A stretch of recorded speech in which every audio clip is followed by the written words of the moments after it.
Miles, Gary, welcome. Thank you. Thank you for having us. Thanks for coming in all the way from Oregon for this interview, right? That's right. Oregon and more these days, Hawaii. Hawaii. Now you're making us all very jealous. Going in, we have antipathy. We're here under the missiles, and you live in Hawaii. Well, it's interesting because I was commenting on that. I said to my wife, we live in Hawaii. We need it because we work worldwide In conflict regions. incredible Yes. tensions, and then we go back to this very peaceful place. I was in the desert yesterday, Oh, so good. yeah. You need it. You need Yeah. to be able to take breaks. Yeah, and also no one fires at the desert. Yeah. No one shoots missiles at rocks. So Right. we had a little break. So tell me a little bit about you. Let's begin by grounding the conversation in where you each come from. So what first drew you to work with conflict, and not just as something to fix, but something to really understand and transcend? We can start with you, Miles. Yeah, well, same thing that drew me to conflict is what actually, in a weird way, drew me to live here in Israel. Because you're from... I'm from Dallas, Okay. Dallas, Texas originally. And then when I was 26, I moved to Japan. I lived there for 8 years, studying Aikido, which is usually translated as the way of harmony. But actually, it's the way of conflict, because the harmony would be the byproduct of Aikido done well, or of conflict resolution done well, or effectively, I should say. The byproduct is some type of harmony, or certainly some type of coherence. And yeah, when I was younger, I was doing it really for the kind of the martial arts part of it, but I was always interested in the spiritual aspect of it. And as I grew in the art, became better, faster, stronger, I started realizing that there's a glass ceiling there in terms of some type of spiritual breakthrough. And that's when I started going more into meditation. And after 8 years in Japan, I went to Burma to do Vipassana meditation there. And silent meditation retreats. yeah, and over 8 years, I did a total of 3 years worth of silent retreat there. And my teacher was big on purifying the mind. And interestingly enough, I had developed myself physically with the martial art of Aikido, which is somehow spiritual martial art. Then I developed the mind through Vipassana, as you know. But I was also starting to realize that the heart area, the kind of the shadow work area, the psychology work area, I was studying it intellectually, but I realized at a certain point that I needed to turn into my own therapeutic process. And what I came to understand after years of doing all three of those paths or perspectives is that the focus is going to be different, but the process is the same. In other words, like in Aikido, it's a relational art, and you're finding the conflictual energy and working with that. In meditation, you sit down and don't do anything, and you're going to run into your own inner wars soon enough. And it's the same process of, having that ability to take a perspective and differentiate your awareness. And then when I started doing my own therapeutic work, I realized that, therapeutic process, as you probably know, doesn't really get touched in meditation. Meditation is therapeutic, but when you work with a therapist, you realize that you're doing a different type of work. So, years of pursuing these three paths, it just kind of became what I was about in my own process. And when I first started coming to Israel, it was the second Intifada. I was invited to teach Aikido here, and it was crazy. I don't know if you were here, but we all remember those days. That's when I first met Gary, by the way. He was here teaching a workshop. And I said, there's no way I could live here. It's just too crazy for me. And then as I sat with the question more and more, looking at what I do and who I am, it's like there's no way I could not live here. So it was a much longer process, but from that point I decided to settle here and open an Aikido school, which I have in Tel Aviv. And so Aikido, meditation, and conflict resolution are my three kind of core practices, and that's what I do with people. Yeah. So you really came to the heart, to the world's beating heart of conflict. That's right. That's right. Yeah. The deep shadow Yeah. and light Yeah. of this world. What about you, Wow. Gary? What drew you to conflict? What is it about conflict, whether personal, familial, or societal, or global, that really drew you? First of all, I grew up, in a Jewish family where a very extended family where there was always, our house was full of relatives, everybody screaming and whatever. Somebody once asked me, how do you do Jewish, Israeli, Palestinian conflict work? And you seem so fine in the middle of it. And I said, you weren't at my breakfast table. Mm-hmm. So I grew up with that. And then as part of my psychological training, I became a Gestalt therapist. Mm-hmm. After the founder of Gestalt died, I went and lived in his community for many years, and we were just conflictual. We were like the most conflictual people. Couldn't figure out why my relationships didn't go so well and why I didn't have very many clients. Mm-hmm. And then I ran into this man, Arnold Mindell, who was the founder of process-oriented psychology. He was from Zurich and was one of the most popular Jungian analysts there after Jung died. And he just started coming to Oregon, of all places. And he had a different style. He developed all these methods of working on conflict and working on world conflict. He worked with different presidents of the United States in the background. He worked with different presidents of countries in Europe. He was involved with the United Nations. So he was doing conflict work on every level. So that motivated me. And Israel, how I got involved here, is an amazing story. One of the parts of our work is we work with people in comas. It's a very specialized psychological training, working with people in comatose states. And there was a general's son in Israel about 30 years ago who was in a coma and somehow heard about me. And so I came, and I'm doing this very intense coma work. It was very intense. Like, you know, the parents were divided. One liked it. The other wanted us to stop. They were in conflict. The hospital was in, everything was in conflict. And finally I got a break.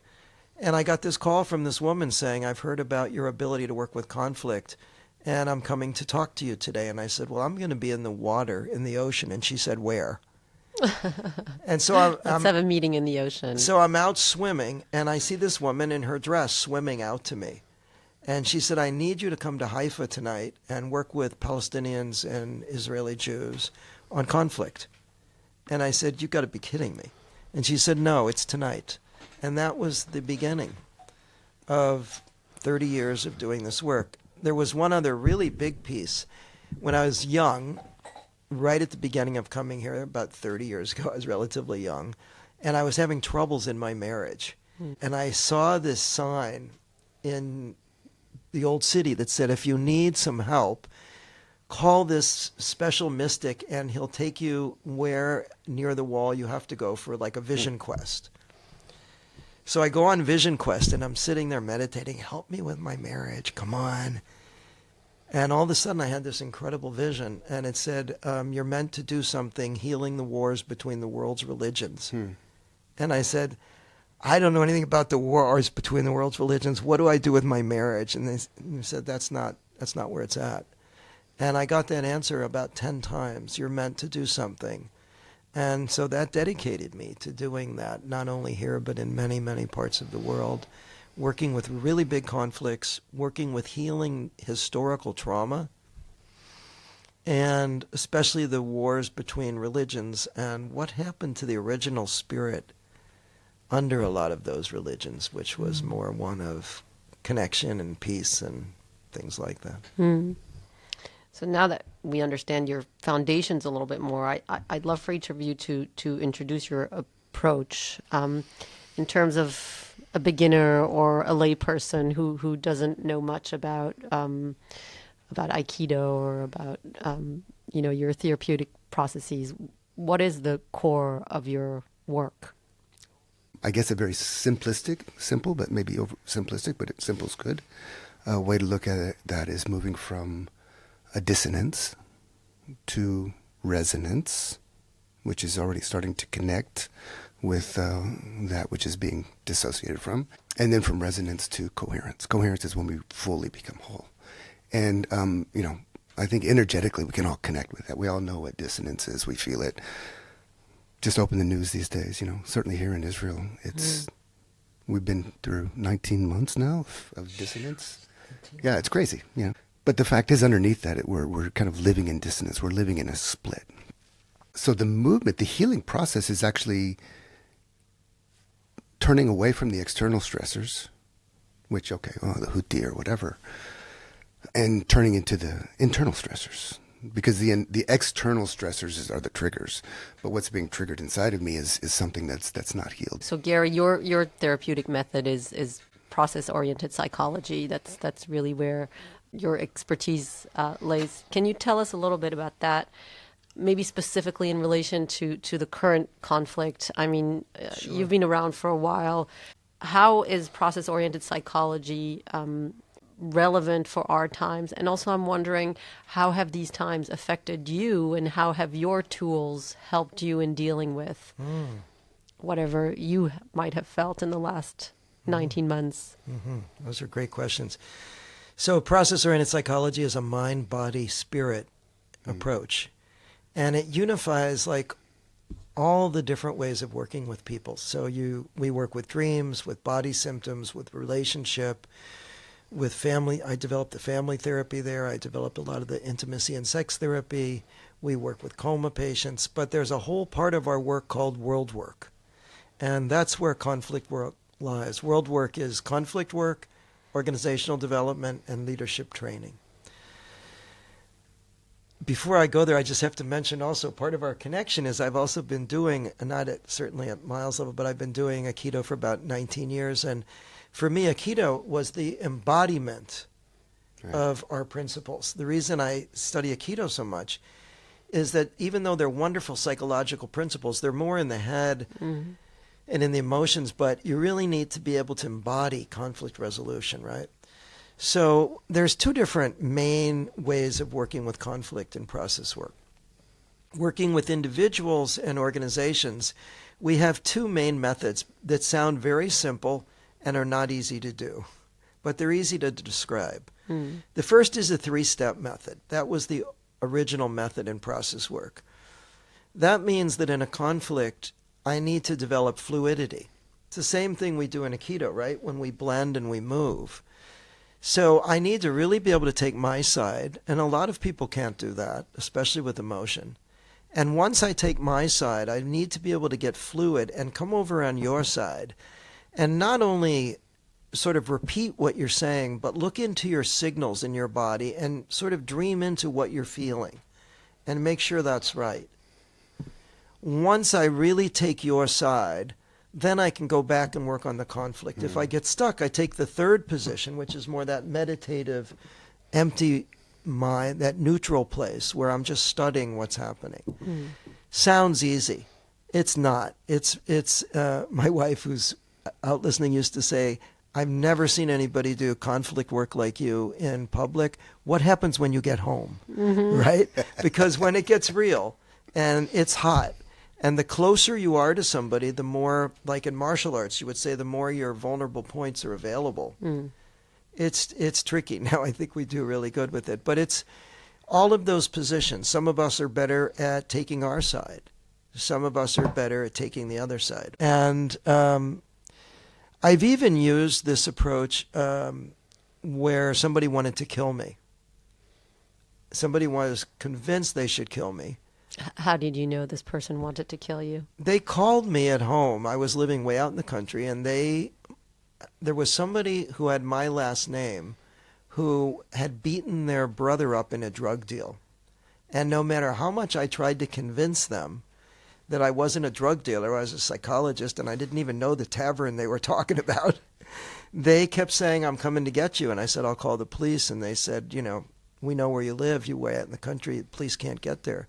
And I said, I'll protect myself. And they said, not against the weapons we're bringing.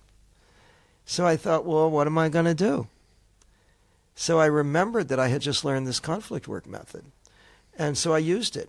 I said, let me take your side. I said, my God, if I have a brother, if somebody did that to my brother, I'd want to hurt him too. And then I did the next thing, which I picked up their energy. And I said, so I'm coming. I said, I'll meet you in front of the sheriff's office. And if it's me, you can kill me. And if it's not me and you try to hurt me, you're in trouble. And I said, so I'm on my way. You better be ready for me. So I picked up the energy, and the guy said to me, Mister, you sound a little like you're crazy. You're kind of scaring me, And I said, I'm on my way. You better be ready. And he said, I don't think I have the right person. And I said, well, I tried to tell you that. And he said, well, I'm so sorry I interrupted your supper. And I said, well, that's okay. Let's talk about brothers, that we both have brothers. So here we are. I'm talking to like my potential murderer. And I thought, this stuff is powerful. This stuff is powerful. And so that's the method that we train in for years. And you just keep working on your resistance to it. And one of the things that helped me the most was when I learned Aikido, because then I finally got to the point where I was non-reactive in my body. So you can try to say I'm taking your side, but I'm like adrenalized up, and but in Aikido it teaches you a different kind of centeredness. Yeah. So then we developed in the last 10 years a method we call 4-phase, which is really flowing with conflict. Where is the conflict? Is it time to avoid? Like a lot of the people and a lot of the that I try to talk to here about the conflict are in phase 1. They're avoiding. They're in shock. They need to be. They're avoiding. Phase 2, you go right into the conflict and have it out. Phase 3 is more this other side where you see the other as a part of you and you try to take their side and you get fluid. And phase 4 is more this meditative place where you meditate, you become one with the earth or with the sky or with the universe, and you use that meditative state not to just transcend, but to work right on the middle of the hottest conflict. I call it having a cool head to sit in the fire. One other thing we do is called group process. Group process looks like therapy with one person. I've done it with up to about 700 people at once. It's very intense. And one of the things that Mendel said, the founder of process work, he said war is powerful. He said war makes people bring up everything inside of them and use all of their power. And we have to have a method that can compete with it. You can't just tell people to chill out. So when we do group process, it has that kind of intensity. And the basic theory is that what we do in the room in group process doesn't have to happen on the street. That we work on this atmosphere that we call the field. And you can feel the field. If you're really tuned into that, when I was flying into Israel, I could feel that field 20 minutes before I landed. Yep. Right? You can feel it. Yeah, totally. Right? And it's everywhere. So what we do is What is it? Is it the field of repressed rage? Is it the everything. field I could feel shame, dissonance. guilt? I could feel all of it. I could feel the heaviness, the depression. Since I had been here 2 years ago, you can feel what it's like, the amount of tension, The fear and and anxiety. fear It's in and the air, anxiety. yeah. And what you do in group process is you call that in, and you work Awesome. with it. Awesome. So Yeah. those are some tools. I can relate to that as a mother, and it is probably very different than what you're describing. But when you were talking, I just picture myself with my middle daughter, who is beautiful angel, and recently has been having big internal emotions, and it's like a storm in my house. Yes. And I have to somehow meet that. That's right. And it brings up so much in me. It meets me in my most wounded places. That's right. And I'm so grateful for the little bit of, or the lot of bit of therapy and mindfulness that I did, because Yes. I have that ability in the moment to feel how much rage there is in my body, how much I want in that moment to destroy her when she behaves in a way that mirrors some of the ways that I was made to feel. Very much getting triggered, and then being able to use that. This is me, this is my body, I'm going to protect my body, and so this is my boundary. This is what you can't do. And at the same time, I'm also coming around to you, to kind of really empathizing and being able to see, wow, you have all these big emotions, and you really want to, That's you right. really want to hit your mama right now, don't you? And, That's right. and coming around and having that multi-dimensional view of this conflict, which is no longer just this kind of like nucleus of wounding that we can sometimes get caught up in. And so that's where most of my work is You're done. doing it. I'm doing it. But You're what doing it. I realize is that a lot of it still gets stuck in the body. So, I obviously can't take it out on my daughter. And so in many instances, I am left with a body that needs to express some kind of rage or shame or guilt. What you're saying, Yeah. though, is a big step, because one of the things we are teaching in relationship trauma work is that a lot of the psychological approaches said if you get triggered, go for it. Maybe not on your kid, but maybe with your husband or your partner or your best friend. Just let it loose. And the trauma-informed work is not like that. It's like, you trigger me, I've got to find a way to do my work, right? I can't take it out on my kid, but if I take it out on my partner too much, I'll burn up the relationship. So then it's like, where do we go then to release things from the body, right? Where do you go to let go of all that? If you can't burn it on your kid or your partner's back, where do you burn it? Yeah.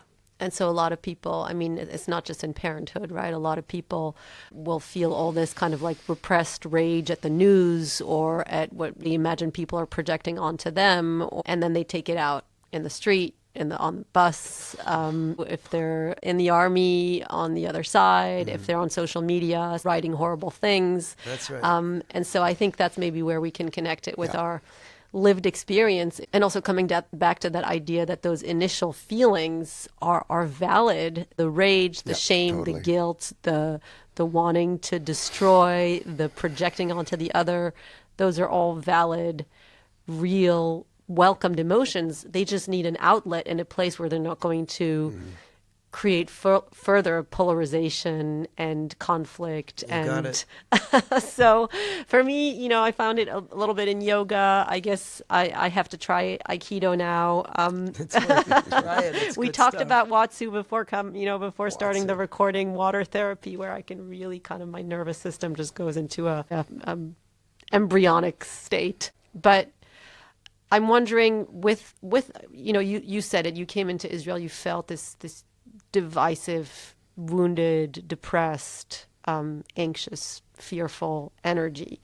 But I think it's something that we can feel at this point anywhere in the world, right? In the United States, I mean, I don't have to tell you how divided things are, and in the rest of the world. Yes, polarized everywhere. Yes. And I'm wondering, like, how has this period been for you? I've got meditation as a refuge. It's been my greatest resource. The biggest challenge for me has, of course, the wars has been devastating. But as an American, to see the polarization in society has hurt me personally more than anything else. And a part of me really wants to understand it, so I really kind of go into trying to understand the dynamics at play and how all the ideologies and the politics are playing out. I mean, I just kind of have an interest in that. But on a personal level, it's like, okay, why does this hurt me so much? Why is it so painful? I'm kind of a classic liberal. I would guess Gary as well. He's a bit older than me, but we have about a 10 years difference. But kind of that generation when is like, wow, the world's getting better. There's a lot of bright hope here. And now, who would have thought, that we'd be in this place, and also to see my fellow liberals, friends, turn on Israel. There's a lot of valid criticism for Israel. My God, in Tel Aviv every Saturday night there's huge protests going on. But I also think there's a lot of unfounded criticism and misinformation, and yeah, that's been the biggest pain. So now that's a dynamic, right? Now what do we do? I don't know, but I do know this. I knew that inner conflict inside of me that's ripping me apart inside, that's my responsibility and that's my work. So I have to have the ability to take refuge and get out of that, or else I'll be a mess. I'll burn out. So I do have that, but I also have to lean into it, and as part of my own process.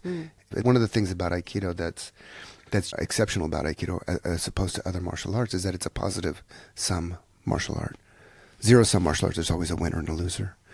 Aikido, at least in philosophy and principle, it's a positive sum martial art where you bring together these conflicting energies from a place of centered awareness, and connecting to the conflict, and staying open.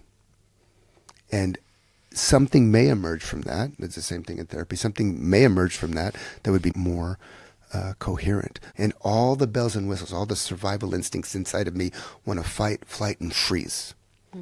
And I still have that place of choice. I can choose how to respond. Now, how do I respond to that? I don't know. But I do know that fight, flight, freeze just perpetuates, and we get more of the same. But if I can stay with all my triggers and all the bells and whistles that are telling me to, fight, flight, freeze, and stay connected and open and listen, then I will be available for the emerging solution, for the healing. And that's actually what conflict resolution is about.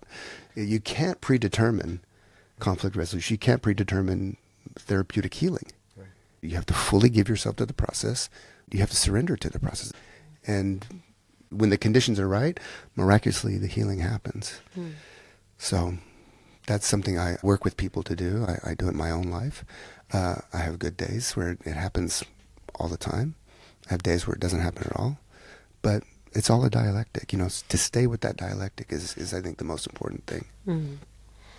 So, Gary, what about you? How have the past few years, situation in the United States and Israel, how has it affected you personally? I remember several years ago, I went to my teacher, Arnold Mindell, and I said, I'm not going back to the Middle East anymore. I'm not making enough of an impact. And he was very non-directive usually around, just reflect on it. And he said, oh, yes, you are. It's one of the few times he told me that. And I said, but I'm co-facilitating with a Palestinian facilitator. She attacks me at the beginning of every workshop. I'm just not going back. He said, yes, you are. He said, certain processes are so huge that maybe in your lifetime you won't see the results that you want, wow. but you will move the process. That was really, I go back to that all the time. Keep going. You never know. There was one time we were working here in one of the Arab villages in Israel, and in the middle of the seminar, the mayor came and grabbed me, and I said, I can't go. I'm in the middle of seminar. You have to come. And we went to a protest tent, and we facilitated. And afterwards, he wrote me, and he said, that facilitation stopped what probably would have been a riot. So you make a step, and you make a step, and you make a step. And people have to understand that. I once ran into a funder at a party, and I had helped this funder's family a lot. And he said, let's do something for you. He said, I just came from a meeting with Bill. I said, who's Bill? Bill Gates. And he said, and we gave some musicians, they had nice guitars, we gave them hundreds of thousands of dollars. What can I do for you? And I said, set me up, I want to make a center in Jerusalem where we work on the conflict year round. He said, have you been there in the last year working? And I said, yes. And he said, well, we're not giving you anything because I don't see that you fixed the problem. That's the little view of conflict work. The big view is that how long has this been going on? And we've just got to keep chipping away at it. So one of the ways I cope is I'm an action person. And so first I just feel things and I just suffer. I watch every day as much news as I can tolerate. And I scream and I yell and I cry and I process it. But what really helps for me is I have to do something. So I come here. Also from home, I'm on Zoom. All the time I'm training trauma therapists in the Ukraine, and I'm supporting them. I train trauma therapists in Bethlehem. I train trauma therapists in Israel. Wherever I can reach out in a non-political way to trauma people, I train them because that helps, right? Because people experience so much trauma in these areas. I remember I was here about 10 years ago at a conference in Tel Aviv. And one of the speakers there said that 50% of the children in Israel and 75% of the children in Palestine have post-traumatic stress syndrome. That's an enormous figure. And that's before all of this current trauma. So the one thing I know I can do is I can teach conflict work skills, and I can say, come on, people, nobody wins in war. You think you win, but everybody has so much trauma. There are really no winners. So we've got to find a way to conflict that differs from war. But in the meantime, we've got to work with trauma. And we've got to give people a place to deal with hopelessness and to eventually find hope.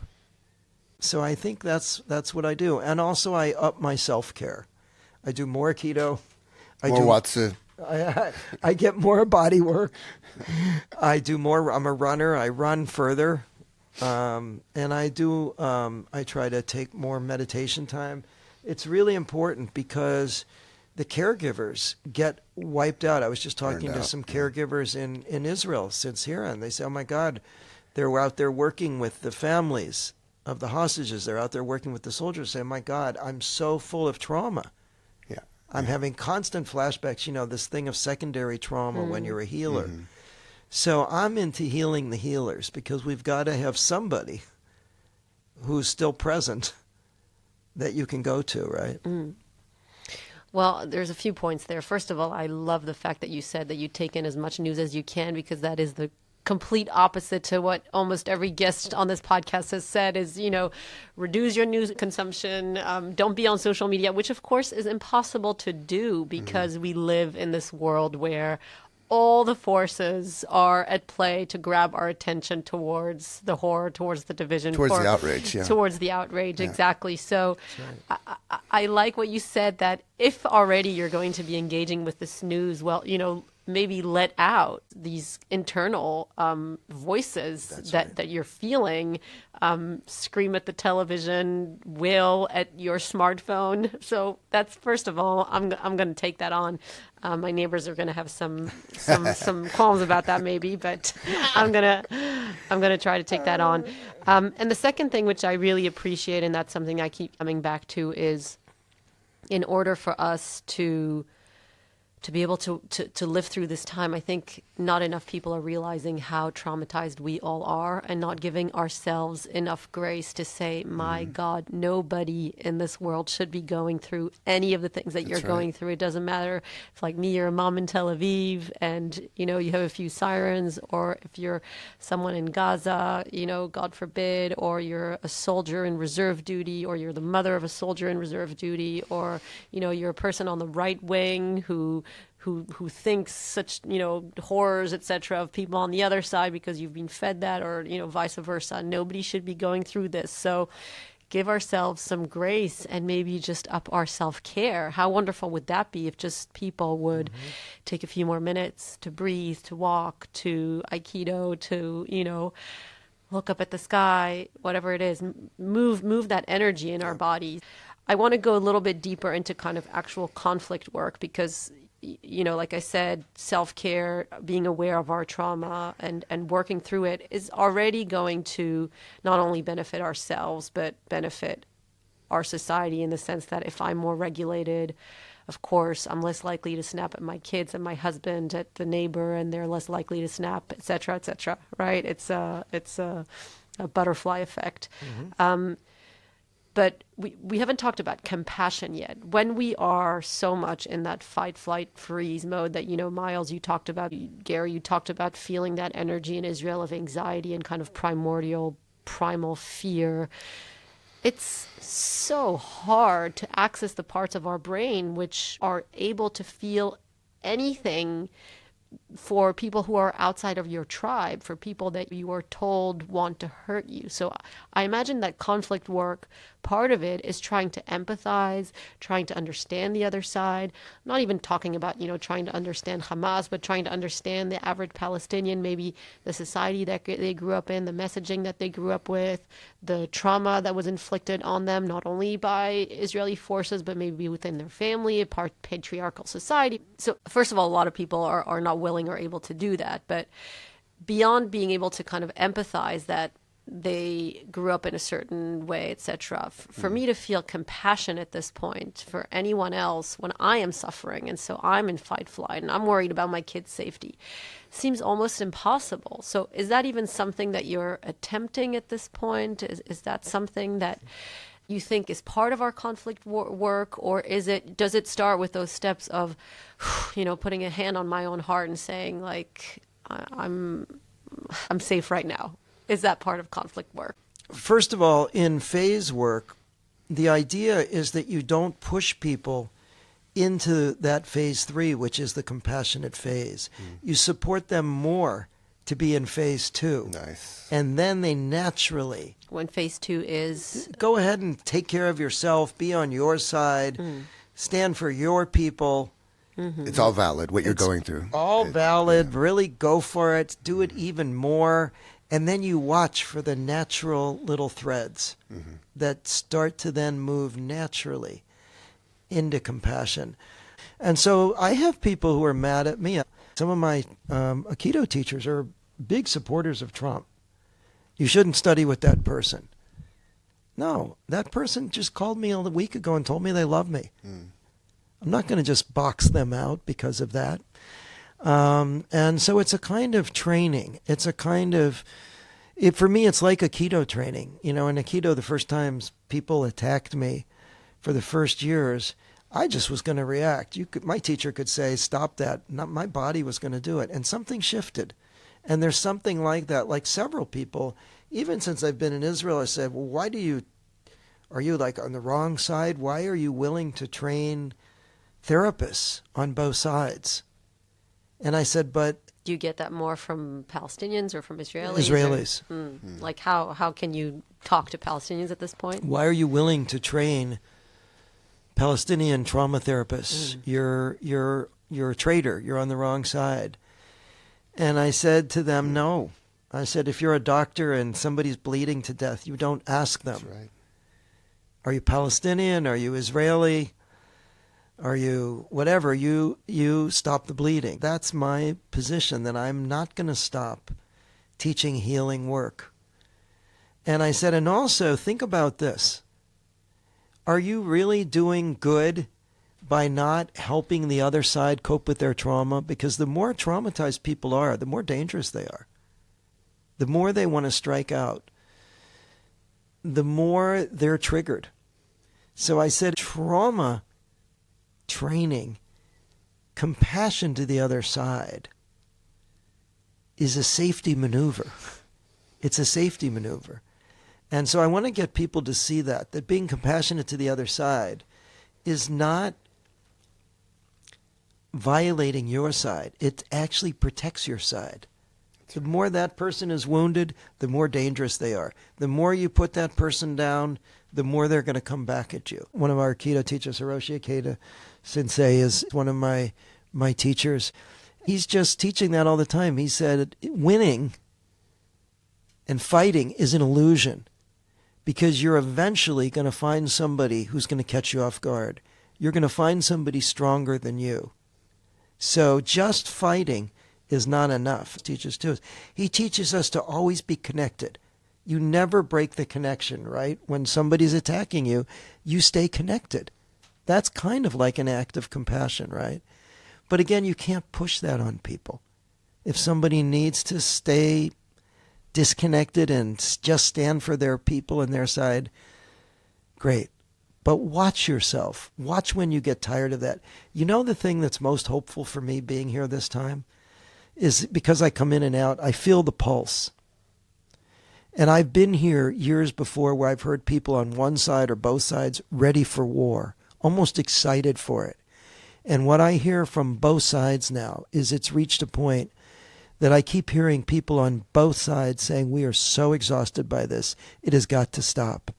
And so that's like following nature. Don't skip those signals. When you feel more compassionate, give to your compassion. When you're exhausted with fighting, open up to something new. It's just following process. So how does this work look like in practice? Do you work with groups of how many people? And then the next question is, imagining you had all of Israel and all of Palestine, Palestinians kind of listening to you right now, and you had the opportunity to do some process work with them. What would that look like? What does it look like in practice? I mean, I work with groups from 7 or 8 people to most of my training groups are about 25 people. And I've worked with the last big world work I facilitated at was in Greece, and there were 720. And so those are usually people who are at odds with each other or at conflict? A lot of at odds with each other. The conflicts are nonstop. They're really intense. We have people show up from 40-something countries. So you can imagine the level of conflict, right? So everyone's in a group, they're in a circle. How does it work? They're in a circle, and we facilitate. Sometimes we create positions in the room. You're on this side, let's start there. We encourage people when they're ready to take the other side and at least stand there and feel what it's like. And then we facilitate. We catch when it goes hot and we hold it at the hotness so it doesn't get too hot. We catch when it gets cool and we don't let people skip that. We bring in the hidden roles. Like, for example, if I'm working in Israel and everybody gets up and says, well, there's no terrorists in the room, we bring in the role of the terrorist so you can process it. Or if we say somebody's talking about Trump or Netanyahu, we represent them so you can interact with that figure. And we just go deeper and deeper, and we hold and we hold and we hold with awareness. And incredible transformations happen. Maybe I can tell one quick story from the past here. To protect their identities, I have to watch what I say. But let's just say that there were two women who both had a lot of power on both sides and were connected with very powerful people. And they were in my seminar, and they hated each other. They hated each other. And we facilitated and facilitated. They When became you say facilitated. Does that mean they're both talking? They're sharing talking, their they're side sharing, and arguing. They're on this side in the group and that side, and they're going at each other. And then during the breaks, we're watching and we're helping provide opportunities to connect. These women became such close friends that they made a video about their friendship. They made sure one way or another they got across the border to see each other. And I've seen so many examples of that. And so if I were to say something to the whole of Israel and Palestine, I would say, what gives me chills? I would say war is devastating, both sides. I listen to both sides. Everybody's suffering. Nobody's winning. There is so much trauma. Let's instead start meeting with facilitated group processes in every region. Let's try something different. We've got to do something new. The paradigm of war is trying to shift. You know, Trump just, whether you like him or not, he just canceled, I forget how many millions of funds for conflict resolution. But I was at a conference years ago where I was sitting with people from the Pentagon in the United States and from West Point and stuff like that. And I made friends with a woman who was in the Green Zone. That was in Iraq during the Iraq War. And she told me, she said, you know what the military is talking about? The military is talking about that war doesn't work anymore. That war used to work. But now what works is going into villages and making friends with people, talking to people, doing the work on the ground. She said, we know that. We're trying to get the funds to change. That gives me chills. That was a woman high up in the United States Army. So we're on the verge of a paradigm shift. Maybe not in our lifetime, but we've got to try to create some new ways where you can bring the intensity of war, but there's no war. You can bring the intensity of physical conflict. I mean, when you watch somebody give you a good attack in Aikido, they are not tickling you. That's a serious attack sometimes, right? But we're learning alternative ways to deal with that. I think Sensei said once, if you hurt your opponent, you failed in your Aikido. I read a quote where he said that. That's an intense statement from a master martial artist, right? But when Mindell said we've got to rival the intensity of war, but create a different way of doing it. And one of the advantages of being on both sides is I hear the amount of suffering on both sides. When I've worked in other war zones, people sound alike on both sides. The same level of hopelessness, the same stories about what have happened to their children, to their nephew, to their friend in the army. So to an Israeli who would tell you, you say all that and that sounds great, but there is no one to talk to on the other side. We've tried. We've had all these peace proposals. There's no one to talk to if they go into, no, that's not true. We're not all the same. There is Islamic fundamentalism there, which means that, you know, they revere death and we revere life. I mean, all these things that we've heard. What would you say? How do we know that what they're saying isn't ultimately true? How do we know that we don't have to all go into take our spears and weapons of mass destruction and attack each other so that one of us will remain alive? I mean, that's how people feel on a kind of existential level. So how do you talk to someone like that? Well, first of all, even militarily, I don't think it's working. I've read accounts that in most areas, for more people you kill, more people show up wanting to fight. So I don't know if you can wipe out the other side, right? But if you do, what about all the casualties on your side? And how about the trauma sometimes takes years and years and years and years to work? I have a friend in Aikido who's a soldier. He was a sniper in Iraq and Afghanistan. One time he asked me in the locker room, he said, "Do you ever think I'll sleep again?" That's not winning. So I would say to those people, don't give up your doubts. Don't give up your hatred. Don't give up your prejudices. It's valid. Hang on to it. Yeah. Meet the other side. One quick story. I remember one workshop where a Palestinian brought her daughter to a conflict work. Suddenly there was one of my students' father came, and he laid down on the ground and began sobbing about his experiences being in a concentration camp. And I watched this girl, and she grabbed her mother and she said, "Mommy, look at that.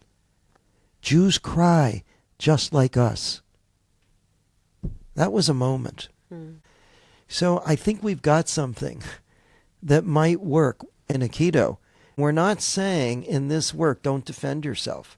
We're saying defend yourself more effectively, right? Defend yourself more effectively. Defend yourself in a way that you can also feel good about, that fits your deepest values as a Jewish person, right? So it's not easy. And I understand war, and at times it's needed, and revenge and all that. But look at our world. I think at any one time I've read there's something like 75 wars going on. And the other thing about war is it is one of the main contributors to global warming. So it's not only you think you win, but you're destroying the atmosphere that your children need to breathe through. We've got to find a better way. It's sort of my purpose here. You know, I'm 72 and I hope I can still do some more about it. But that's what I've worked on every day is, can we teach something beyond war? I'm not against war. It's the method of conflict resolution that the world is now using, right? I think we can do better.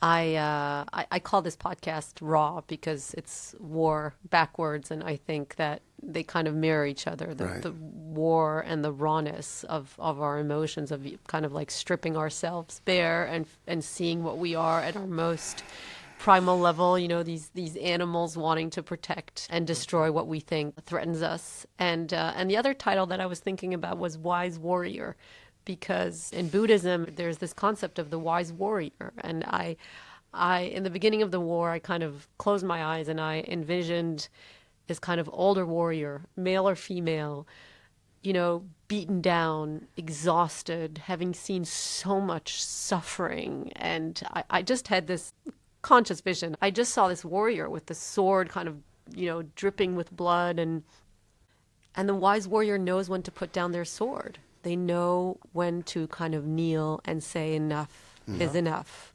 Yes. I just want to mention, too, we're talking about animals. One of my favorite teachers in college was Dr. Fox. Dr. Fox was this famous veterinarian psychologist who developed all this animal psychology. He had like all these wolves, and he would bring wolves to class. But he said, you know, wolves know when to stop. He said wolves have their battle. They will protect their young and stuff like that. But if the battle's with another wolf, there's a moment where one wolf will flip over and show their neck, and the battle is over. They do not destroy their species. So maybe we've even lost some of that natural connection where we know enough is enough. We've got to try something else. It's not going against war, but it's going beyond war. Tell us more about Aikido and that kind of like visceral embodied experience of fight, of defense, of attacking. I don't know if you call it attack. Yeah. And then the principles that guide Aikido, which are that you, like Gary said, you don't want to harm your opponent. You want to defend, and defend in a way that does not harm your opponent. Tell us a little bit about that and how it has impacted you in the last year and a half of seeing this war where we both defend but also deeply wound and traumatize. So just like a therapist is a model of a healthy relationship, a good therapist with their skill and training are actually going to help you go back and work through the things that were unhealthy in past relationships, and it's a model. So Aikido is also a model of a healthy conflict and how to help work through it in a healthy way. And you were just talking about the wise warrior, kind of I would say the core archetype of Aikido, and this is where it's a little bit different than other martial arts, is the spiritual warrior. And what is a spiritual warrior? If we look at if we take it down to the core principle, a warrior has to be willing, and here we are in very raw, still in war. A warrior has to be willing to take another life for a higher purpose. That's if you're not willing to do that, you'll fail at being a warrior. You might be titled a pacifist, but you and your loved ones might die in the process. There you go. A man or woman of spirituality, if you take it all the way to its conclusion, is willing to surrender their life for a higher purpose.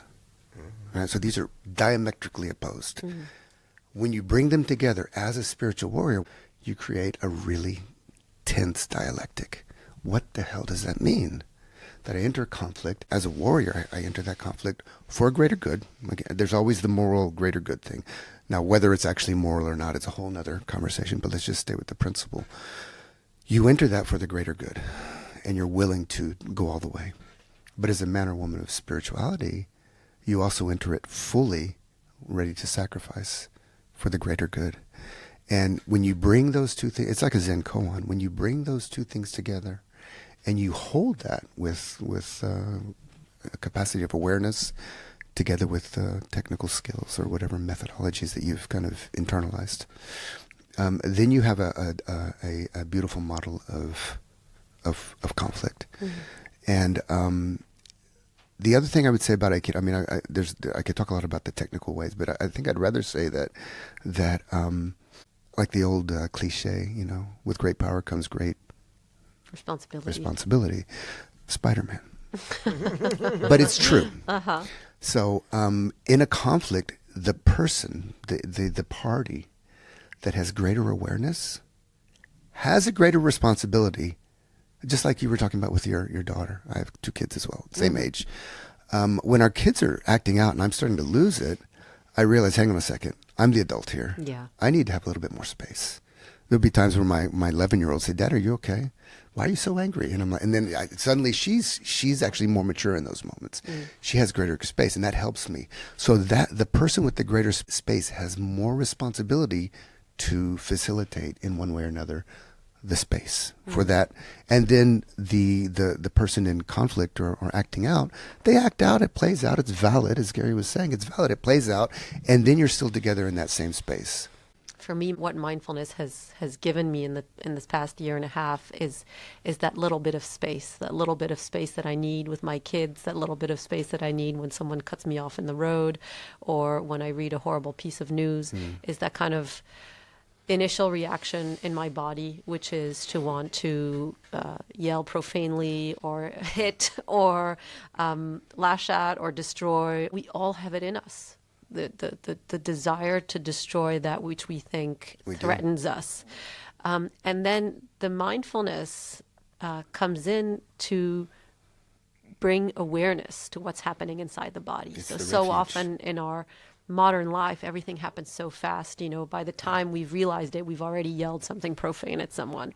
The mindfulness comes in to say, my heart rate is very high. I'm feeling this tension in my belly. I'm feeling this heat in my cheeks and in my head. And that little bit of space allows me to decide if I want to have a different reaction, to react from a place that is wiser and more evolved. I kind of inhabit the more evolved parts of my brain.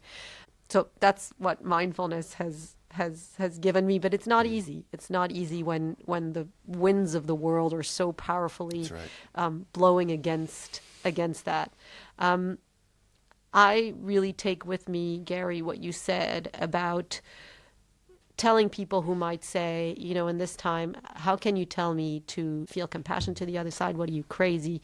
There's no one to talk to. They're evil, etc. Completely dehumanizing the other side for good reason, for understandable reason. And they might tell you, no, I can't imagine empathizing with the other side. And so I really appreciate what you said about stay with that outrage. Stay, if that's what you're feeling, stay with that desire for revenge. Stay with those feelings, but meet the other side. And I think that's the key. I mean, so few of us are willing to, because there's no safe space to do it, to meet someone, take the most, nonviolent, most Jew-loving, Israel-loving Palestinian and go meet that person.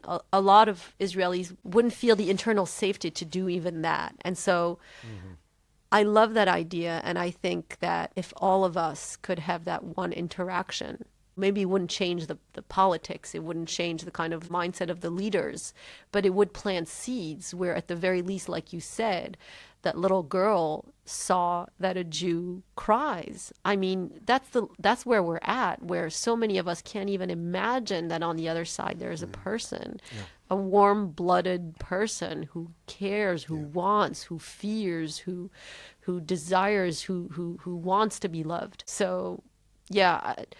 Are there any kind of things that you'd like to share? Any other stories you'd like to mention?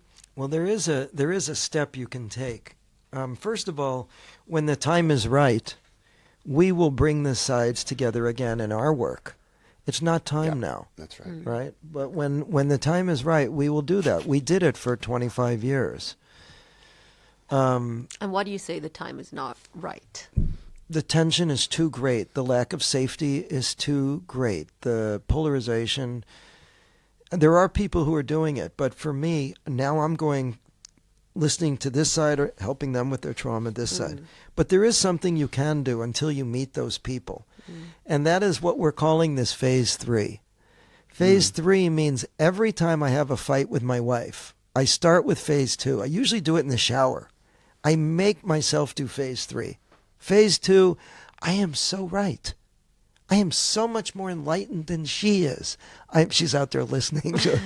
My position is so justified, and I hold that. That's phase 2. And then I make myself do phase 3. Phase 3 is, how am I a little bit like that other side, or how do I need to be a little bit more like that other side? And I find that other side in myself. That's a very intense Aikido training, but it's psychological Aikido. I once was facilitating with my teacher, Arnold Mindell, and his wife, Amy. The neo-Nazis in Oregon were attacking the synagogue. They were shooting bullets through the windows of the synagogue. I invited in the head of the neo-Nazi party right into the middle of the city with the mayor, and there was an anti-racism conference going on at the college. That room was full of those people, and they were full of police, and we facilitated. And that neo-Nazi at the end said, I will never stop preaching hatred, but I will stop using violence. That was already a big step. It was so controversial that I did that the city tried to ban process work from facilitating. And I couldn't really go out in public for months. I'd go into a restaurant and people would confront me. How could you relate to somebody like that?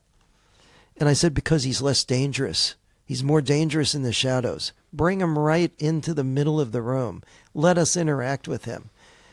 But my teacher on the way out, he was always training me. And he said, find him in yourself. And I said, please don't ask me that. He said, find him in yourself.